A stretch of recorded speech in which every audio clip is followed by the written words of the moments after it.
So Daniel prays, the prayer goes up, God sends an angel down from heaven to respond to the prayer. On the way down, he's intercepted by an angel of Satan. Now, oftentimes, there's a war going on, and sparks are flying. I'm not sure that lightning is not that.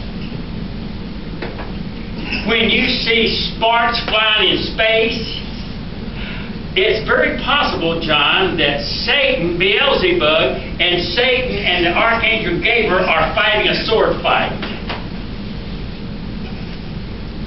Now, the chapter tells us that the prince of Persia, and this is some demonic agent who works for Satan, who is assigned a special role in the area of the nation of Persia, so that when Daniel is the one who is the object and the target of this mission from a holy angel, the holy angel is stopped. And here you thought that God didn't send angels to relay His messages to us. The message could come into a form, angels take on a form of light. Some good angels take on the form of a human being. And some demonic angels take on the form of light that are demon possessed. Doesn't the Bible say that we entertain angels unaware? So, we don't know, but for 21 days they had a fight going on. 21 days the angel was fighting the angel of the devil for 21 days.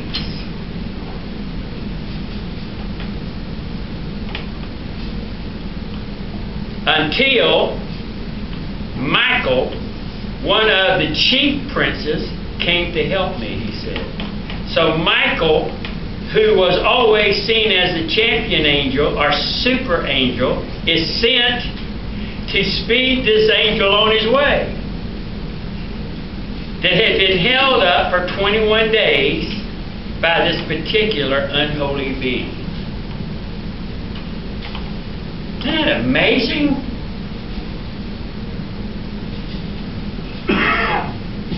Now, what this tells us is several things. Isaiah 14.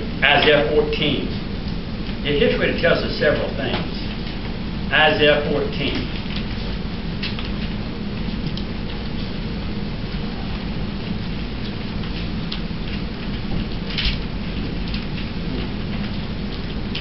Isaiah 14.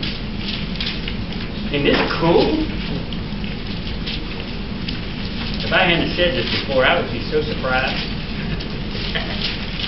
I was surprised when I was learning this. In Isaiah 14. Several things this tells us. Number one, about angelical conflict. Angels don't get along well together. Angels don't get along well together. But also about the fact that certain demons identify themselves with certain nations. And by Satan's design, they function in generating evil within a certain nation, as this one did, who is called the Prince of the Kingdom of Persia. Satan can give authority to his demons over certain nations. Isn't that amazing? Certain demons, Satan is given authority. You take over that nation. Boy, I bet they're having fun. And further, I want you to look in the Old Testament, in the 14th chapter of Isaiah, and this will be even a more familiar text to you. And here we find a judgment, of course, coming against Babylon's king. And then there is a transition. Look at verse 11. He talks about the Babylon's king. His pomp is brought down to the shields of the grave, the noise of thy lutes. The worm is spread under thee, and the worms cover thee. In other words, you're going to die and be eaten by worms. And then immediately, how art thou fallen from heaven, O Lucifer, son of the morning? And he goes on to discuss the fall of Satan. An interesting parallel is which, in a sense, identifies Satan with the king of Babylon. Satan can't be everywhere at once, so Satan decides he's going to take over Babylon. He's going to send his other cohorts to Persia, and I'm sure he's got a few in America and a few around us. Boy, that's interesting, isn't it? Ezekiel chapter 28. Ezekiel 28. I bet you didn't know this was an Ezekiel. Ezekiel 28. And let's look at verse 1. Notice what it says. And you'll find it again in a very familiar passage relating to Satan, and that's in the 28th chapter of Ezekiel, and I'm just going to touch this lightly. It's the very same thing, and as you study that passage in chapter 28, it seems as though sometimes the prophet Ezekiel, with a message from God, the Word of God, it says in verse 1, what's it say? The Word of God came to me again, saying, Son of man says to the prince of Tyre. Now we had a prince of Babylon, we've had the prince of Persia, and now we've got a prince of Tyre. Right?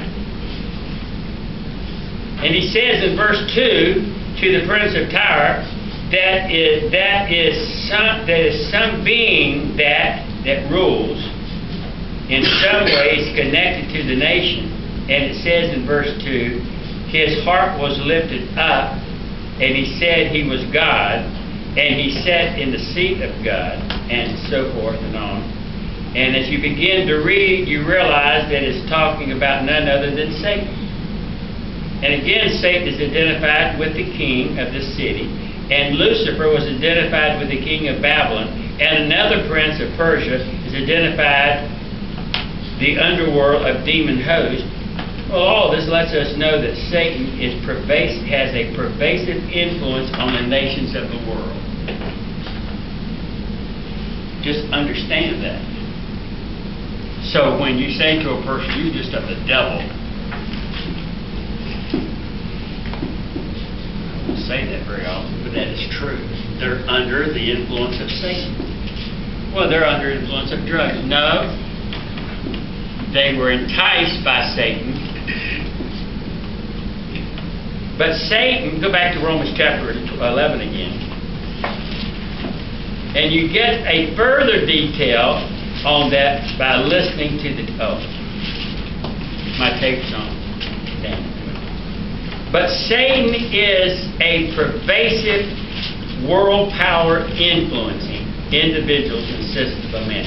Satan is a pervasive world influencing individuals and the system of this man. Here's what I want you to get. Satan penetrates individuals and the system of this world. Satan incorporates principles. Vegas. Preacher friend of mine, he and his associate youth director went to Vegas. No preacher has any business going to Vegas. He said, I only take $50 with me to spend. You know what Satan can do with $50? You'll win. And it becomes $2,000. Satan can cause you to be enticed by winning. The worst thing you can do is, that's the reason I don't play the lotteries. I've never bought a lottery ticket in my whole life because I could win. I could win the jackpot. I really could.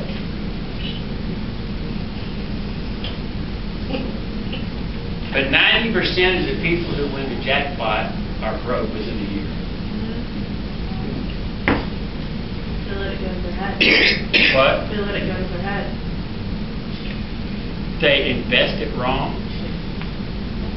Tim Duncan, a good man, he lost his multitude millions because he invested into an advisor that gave him wrong advice. Good man. Okay. So, notice it says, we need to know that. Now here is a paradox that I'm bringing to us. National government. While they are ordained by God, Romans 13:1, the powers that be are ordained of God. While they are ordained of God, are nonetheless expressive of and infiltrated by Satan's system of influence and activity. I know that God ordains national government, but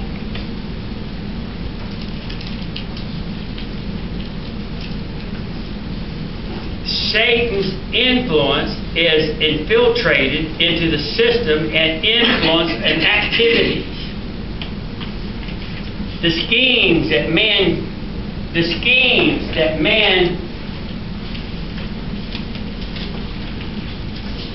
do. There are all kinds of schemes. We're always been warned of schemes.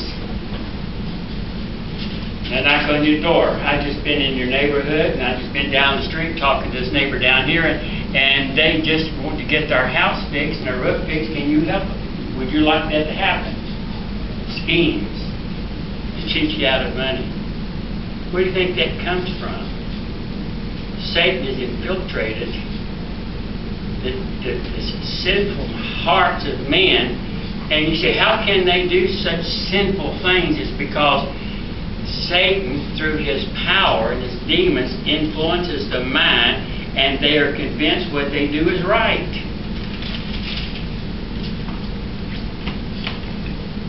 It's an interesting paradox. God has ordained government for the preservation of man, but because man is basically evil and everything about man is evil, his government is evil as well. And Satan is active and aggressive in human government. And yet he is limited by God, who has set the boundaries of government to maintain and preserve influence. God has still set the boundaries. Satan can only go so far. He cannot go past the boundaries that God has set.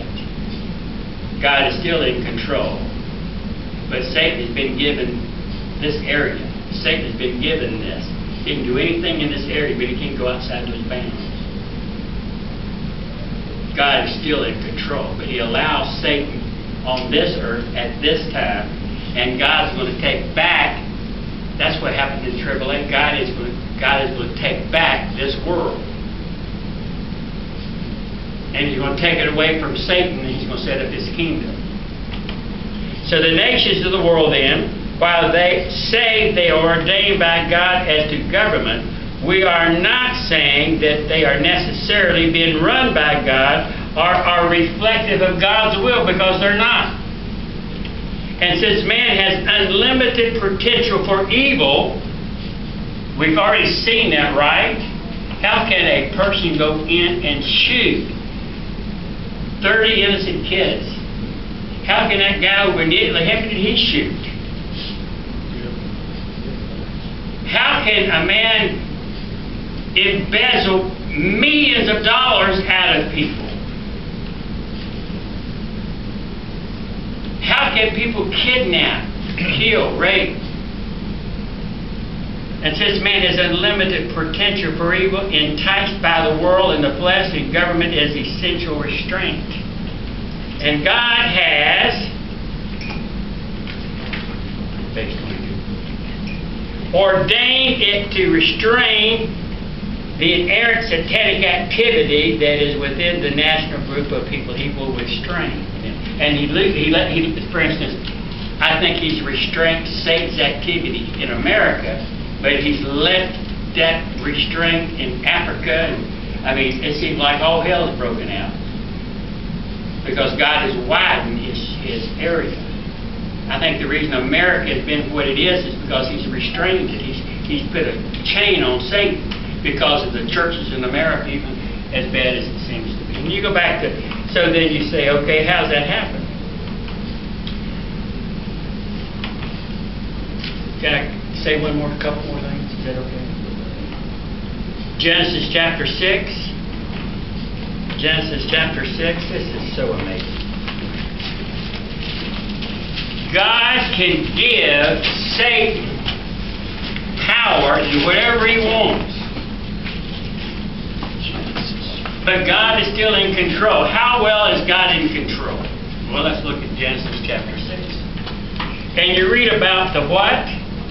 In Genesis 6? The flood. And it says that the wickedness of man has reached an absolute limit. God says, your wickedness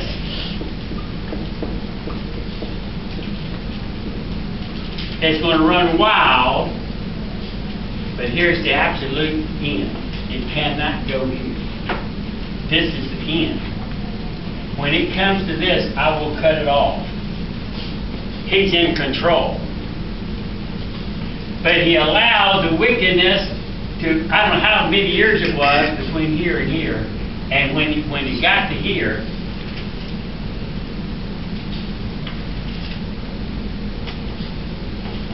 God drowned the whole world. That's putting an end to something, isn't it? He drowned the whole world.